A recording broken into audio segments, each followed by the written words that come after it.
check out this old Triumph here. This gentleman by Kimura. Did you make this bike? You built this bike?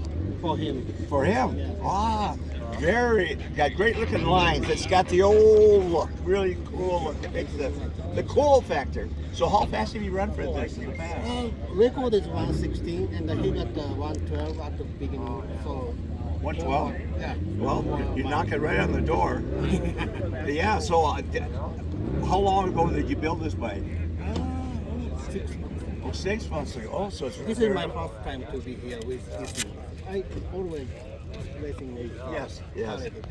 Well, I used to drag race Triumphs back in the early '60s, and then I had a BSA twin motorcycle that I built. A couple of those race beds back in the '60s. Yeah, but I love these old bikes, the old frame, rigids, and all that.